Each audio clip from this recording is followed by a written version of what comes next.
আচ্ছা, আজকে আমরা জটিল সংখ্যার সংক্ষিপ্ত অঙ্কগুলো অর্থাৎ যেগুলো 4 নম্বরের কোয়েশ্চেন সেগুলো কিছুটা শুরু করছি। দেখো,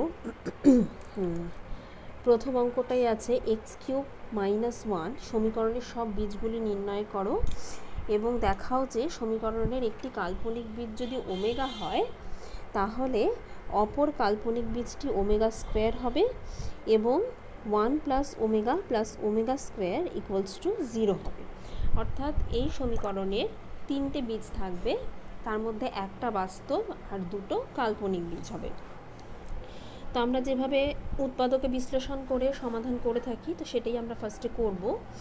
x³ - 1 = 0। যেটা সমাধান করার জন্য প্রথমেই আমরা কি করেছিলাম, এটাকে উৎপাদকে বিশ্লেষণ করেছিলাম। x - 1 তারপরে x² + x + 1 = 0। তাহলে এখান থেকে দেখো দুটো পার্ট পাচ্ছি, x - 1 = 0 অথবা x² + x + 1 = 0। সুতরাং এখান থেকে x = 1। এবার এখান থেকে আমি কি করতে পারি, এটাকে শ্রীধর অ্যাপ্লাই করতে পারি, যেহেতু এটা দ্বিঘাত সমীকরণ। তাহলে শ্রীধর অ্যাপ্লাই করলে আসবে x = -1 ± এখানে b² - 4ac, তাই তো?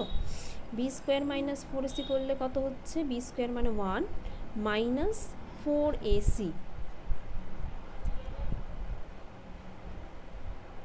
তাহলে এটা আসছে -4/2a/2। ঠিক আছে, এটা আসলো।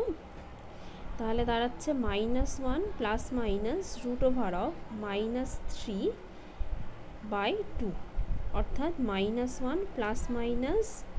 √3i/2। দেখো, আমরা জানি যে যে কোনো একটাকে আমরা ওমেগা ধরি, ওমেগা = -1 + √3i/2। আর একটা কী হয়, ওমেগা স্কোয়ার = -1 - √3i/2। যে কোনো একটা যদি ওমেগা হয় আর একটা ওমেগা স্কোয়ার হয়, তাহলে দেখো বোঝাই যাচ্ছে যে একটা বীজ যদি ওমেগা হয় তাহলে আর একটা বীজ হবে ওমেগা স্কোয়ার, এটা নিয়ে কোনো সন্দেহ নেই।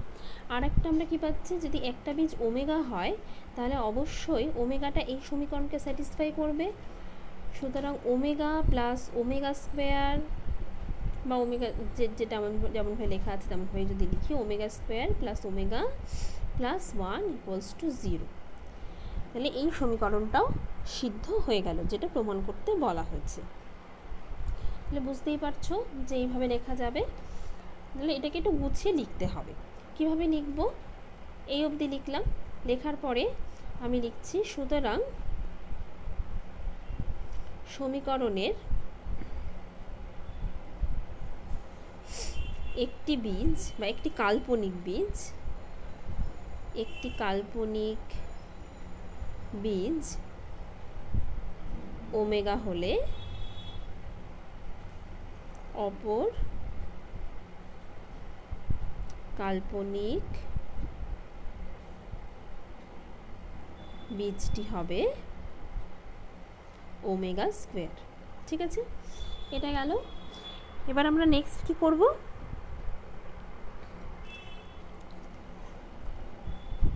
একটি বীজ, সুতরাং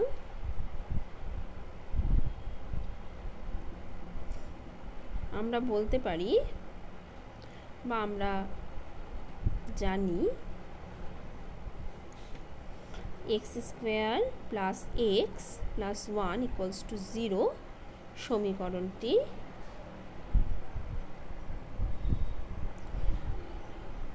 ওমেগা দ্বারা সিদ্ধ হবে। সুতরাং omega square plus omega plus 1 = 0। এটাকে এবার সাজিয়ে লিখতে পারো 1 + ওমেগা প্লাস ওমেগা স্কোয়ার = 0। ঠিক আছে, আচ্ছা, নেক্সট আমি চলে আসছি 3 নম্বরের অঙ্কটাতে। 3 নম্বরের অঙ্কটা বেশ মজার। এখানে বলা আছে যে z+5 ≤ 6 হলে z+2 এর বৃহত্তম এবং ক্ষুদ্রতম মান নির্ণয় করো। খুবই সোজা একটা অঙ্ক। লেস দেন ইকুয়ালস টু 6 বলা আছে। এবার আমাদেরকে z+2 এর বৃহত্তম এবং ক্ষুদ্রতম মান নির্ণয় করতে বলা হয়েছে। তো এটাকে আমরা এভাবে লিখছি z+5 - 3 লিখতে পারি। z+2কে এভাবে লেখা যেতেই পারে। তাহলে দেখো এটাকে আর একটু লেখা যেতে পারে z+5 + -3। এবার লেস দেন ইকুয়ালস টু করে mod of z+5 plus mod of -3 লিখতে পারি equals to mod of z+5 plus 3। এবার z+5 less than equals to কত 6, তাহলে এটা লেখা যেতে পারে +6 + 3 অর্থাৎ 9। তার মানে z+2 less than equals to 9, সুতরাং এর বৃহত্তম মান 9। এবার মড কখনোই নেগেটিভ হয় না, সেই জন্য ক্ষুদ্রতম মান সবসময় 0। তাহলে ক্ষুদ্রতম মান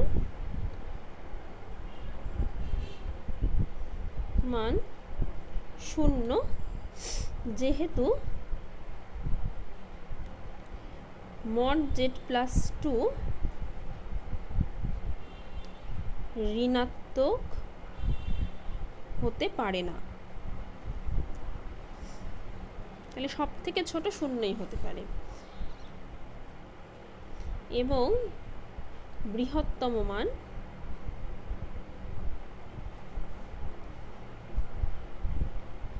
9, ঠিক আছে, এবং বৃহত্তম মান 9। আচ্ছা, নেক্সট আমি চলে আসব, এখানে অনেকগুলো অঙ্কই আছে যেগুলো তোরা পারবি করতে, সেই জন্য আমি সবগুলো অঙ্ক দেখাচ্ছি না। নেক্সট 6-এর 2 নম্বরটা আমি করে দিচ্ছি। 6-এর 2 নম্বরের অঙ্কটাতে কি বলা হয়েছে, এটাও একটু মজার অঙ্ক। একটা জটিল সংখ্যা দেওয়া আছে, এটা ইকুয়াল টু a + ib লেখা আছে, তাহলে a² + b² এর মান নির্ণয় করতে বলা হয়েছে। তো আমরা কিভাবে করব, 2 + i by 2 - 3i equals to a + ib এরকম লেখা আছে, তাই তো। আচ্ছা, a² + b² এর ভ্যালু ক্যালকুলেট করতে বলা হয়েছে। তো আমরা জানি a² + b² মানে কিন্তু এই ডান দিকের সংখ্যাটার মডের হোল স্কোয়ার। তাহলে আমি এরকম তো লিখতেই পারি mod of 2 + i by 2 - 3i is equal to mod of a + ib লিখতে পারি। বোথ সাইডে যদি স্কোয়ার করি সেটাও লিখতে পারি। এবার আমরা জানি যে ভাগ করে মড করা আর মড করে তারপরে ভাগ করা জিনিসটা সেম।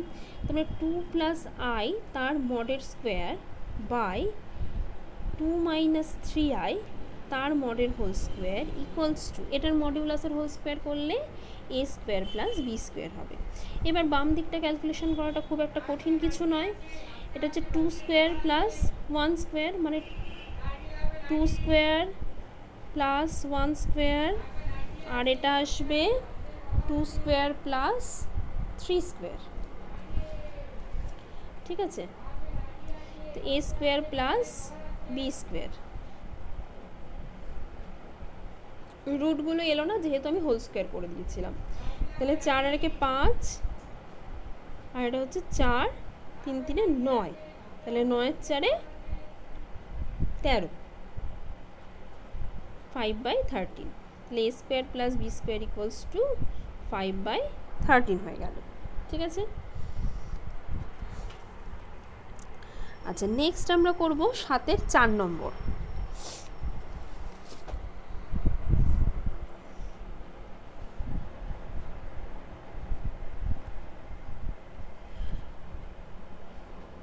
সাতের 4 নম্বর অঙ্কতে কি বলা হয়েছে দেখো, নিচের প্রত্যেকটি জটিল সংখ্যাকে মডিউলাস অ্যামপ্লিটিউড আকারে প্রকাশ করো।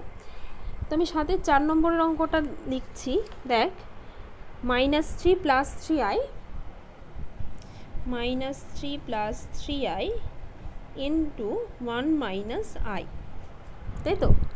এখানে দুটো জটিল সংখ্যার গুণফল আকারে জিনিসটা লেখা আছে।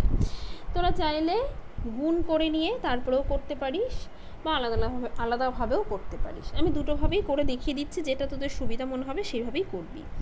আচ্ছা, প্রথমে আমি গুণ করে নিয়েই করছি। গুণ করলে কি হয়, এটা হচ্ছে 3 plus 3 minus 3 plus 3i minus 3i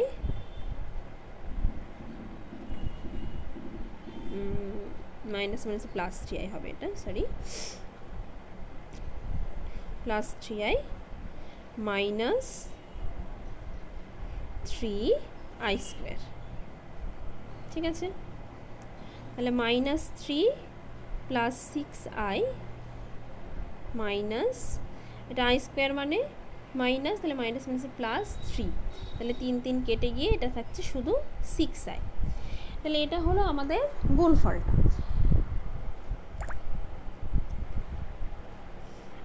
তাহলে মডিউলাস অ্যামপ্লিটিউড আকারে যদি প্রকাশ করতে হয়, তার মানে ফর্মটা কীরকম, আর cos theta plus I sine theta, যেখানে কি না R equals to mod of Z আর tan theta equals to Y by X. ঠিক আছে, তাহলে এখানে মড জেড ইকুয়ালস টু কত, 6, সুতরাং R equals to mod Z equals to 6 আর tan theta equals to Y by X. এখানে Y মানে কত, ওয়াই মানে 6, এক্স মানে 0, সুতরাং ইনফিনিটি। সুতরাং theta equals to pi by 2। তাহলে theta equals to pi by 2 হলে মডিউলাস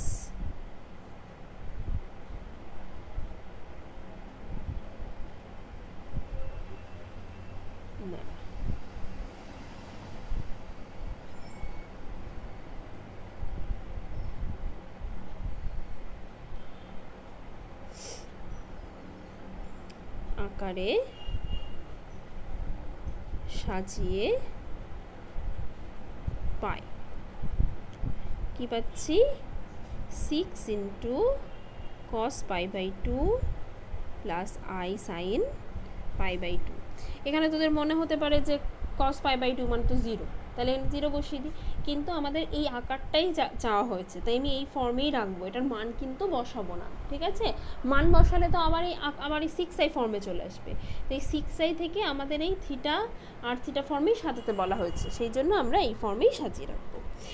এবার তোরা চাইলে আগে এটার অ্যামপ্লিটিউড ক্যালকুলেট করে নিয়ে করতে পারিস, সেটার হিন্টসটা আমি দিয়ে দিচ্ছি, একবার চেষ্টা করে দেখিস। মানে সেখানে আমি কি করব, z1 equals to minus 3 plus 3i লিখব। তো সেক্ষেত্রে r1 ইকুয়ালস টু হবে মড z1 আর ট্যান থিটা 1 ইকুয়ালস টু হবে y1 বাই x1। ঠিক আছে, সেখান থেকে আমরা থিটা 1টা ক্যালকুলেট করব। আবার একই রকমভাবে z2 ইকুয়ালস টু হবে 1 minus i, r2 equals to হবে মড z2 আর ট্যান থিটা 2 ইকুয়ালস টু হবে y2 বাই x2। সেখান থেকে আমরা থিটা 2টা ক্যালকুলেট করব। আর আমাদের আকারটা তাহলে কি হবে, আলটিমেটলি z ইকুয়ালস টু তো z1 z2, তো সেখানে আমাদের মডিউলাস অ্যামপ্লিটিউড ফর্মটা হবে r1 r2 into cos theta 1 plus theta 2 plus I sine theta 1 plus theta 2। এটা হবে আমাদের ফর্মটা, একবার চেষ্টা করে দেখিস। তবে আমার মনে হয় এই অঙ্কটার ক্ষেত্রে এই গুণ করে নেওয়া পদ্ধতিটা বেশি সুবিধাজনক, গুণ করে করলে অনেক তাড়াতাড়ি হয়ে যাচ্ছে, এইভাবে ভেঙে করতে হলে বেশি লেন্দি হয়ে যাবে জিনিসটা। ঠিক আছে,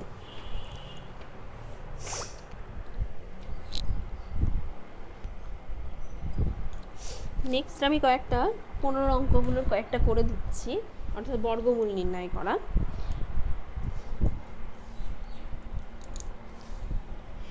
বর্গমূল নির্ণয় করার যে সূত্র আমরা শিখেছিলাম সেটা অ্যাপ্লাই করেও করতে পারিস, কিন্তু সবসময় সেই সূত্র অ্যাপ্লাই করে করতে হলে দেখবে অনেকটা টাইম লাগছে। সেই জন্য চেষ্টা করতে হবে আমাদেরকে যে আমরা যেন চোখে দেখে জিনিসটা সলভ করতে পারি, সেরকমভাবে কিছু করার আমাদের চেষ্টা করতে হবে। তো কিভাবে সেটা করা যায়? আচ্ছা, এই অঙ্কটার ক্ষেত্রে একটু চেষ্টা করে দেখি, আমি জানি না কতটা কি হবে, তবুও চেষ্টা করা যেতেই পারে। তো এখানে 24, তো আমি ধরে নিচ্ছি এই 7-এর মধ্যে আমার a স্কোয়ার প্লাস b স্কোয়ারটা আছে, আর এই 24i এর মধ্যে 2ab এই ফর্মটা আছে। তাহলে 2ab ফর্মটা যদি এখানে থাকে, 2 বাদ দিলে কত থাকছে এখানে? 2 দিয়ে ভাগ করলে 12, তাহলে 12-র মধ্যে আমার ab ফর্মটা লুকিয়ে আছে। যখন a plus B whole square বা a minus B whole square হয়, 3টে সংখ্যা থাকে, a square plus B square plus 2ab, ঠিক আছে, এরকম 3টে সংখ্যা থাকে। তো আমি ধরে নিচ্ছি আমার a square plus B square এই ফর্মটা আছে 7-এর মধ্যে, যোগ করে 7-এর মধ্যে লুকানো আছে, আর 2abটা 24i এর মধ্যে আছে। তো 2 বাদ দিলে ab ইজ ইকুয়াল টু হয়ে যায় 12। এটা কিন্তু পুরোটাই অ্যাজাম্পশন, এটা এমন কোনো ব্যাপার নেই যে i যেখানে আছে সেখানেই 2abটা সবসময় লুকিয়ে থাকবে, এমন কিন্তু কোনো ব্যাপার কোথাও বলা নেই, ঠিক আছে। যাই হোক, সেটা আমরা পরে অঙ্ক করতে করতে বুঝতে পারবো। যদি এটা ab হয়, তাহলে ab এই 12কে কত রকমভাবে ভাঙানো যেতে পারে? 12কে আমরা 3 গুণ 4 ভাঙতে পারি। আর কীভাবে ভাঙতে পারি? 6 দুগুণে 12। আর কিছু ভাঙা যায় কি?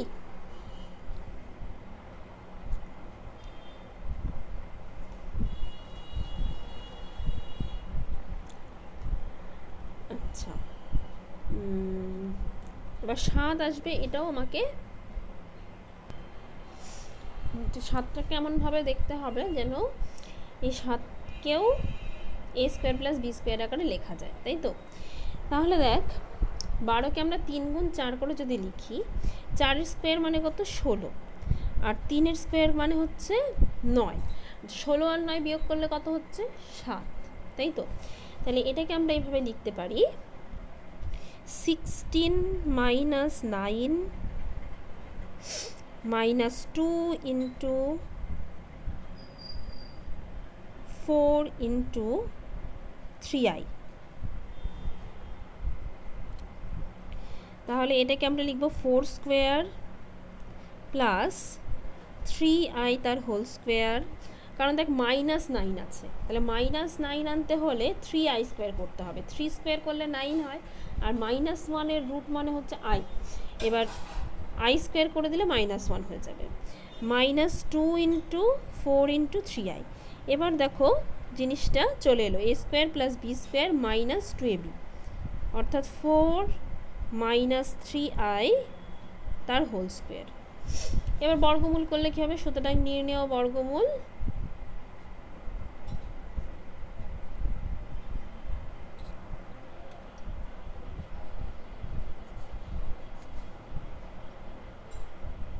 নির্ণেয় বর্গমূল 7 মাইনাস 24, আচ্ছা সরি 4 মাইনাস 3i। তো একই রকমভাবে আমরা 2-এরটা করার চেষ্টা করি, 16 প্লাস 30i, 16 প্লাস 30i কীভাবে করা যেতে পারে? এটা 16, 2 গুণ 15 ইন্টু i, 3 5 15, তাই তো? 15কে ভাঙলে কত হয়? 3 গুণ 5, আচ্ছা 5 5 25, আর 3 3 তিরিক্ষে 9, 25 মাইনাস 9 করলে 16, সুতরাং এটা 25 minus 9 equals to plus 2 into 5 into 3i, আবার সেই একই 5 স্কোয়ার প্লাস 3i তার whole square plus 2 into 5 into 3i, অর্থাৎ এটা হয়ে গেল 5 প্লাস 3i তার হোল স্কোয়ার। তাহলে নির্ণেয় বর্গমূল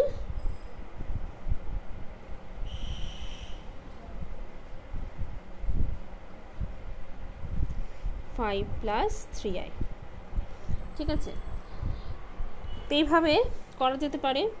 আচ্ছা 3 নম্বর অবধি আমি করছি, বাকিগুলো কিছু হয়তো আরও টাফ আছে, কিন্তু আমি করছি না, চেষ্টা করবি, না পারলে অবশ্যই জানাবি, তখন আমি অবশ্যই করে দেবো। ঠিক আছে, আচ্ছা আইকে কীভাবে লেখা যেতে পারে?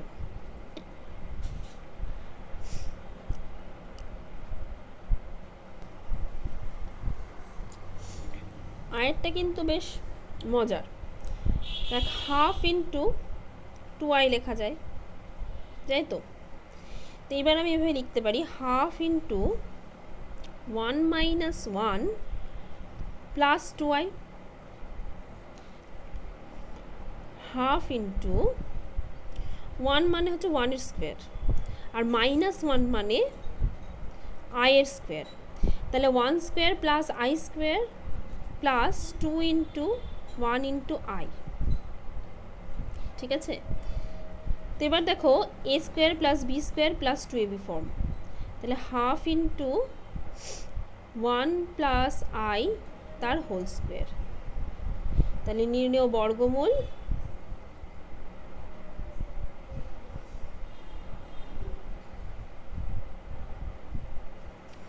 1 প্লাস i বাই √2। আচ্ছা এগুলো না প্লাস মাইনাস হবে, হ্যাঁ, বর্গমূল যেহেতু আমরা করছি, তার মানে এগুলো প্লাসও হতে পারে মাইনাসও হতে পারে। এটা আমার আগেই লেখা উচিত ছিল, এটা প্লাস মাইনাস উভয়ই হতে পারে। ঠিক আছে, তো এইভাবে অ্যাট এ গ্ল্যান্স দেখে আমরা আস্তে আস্তে বর্গমূল করতে পারি।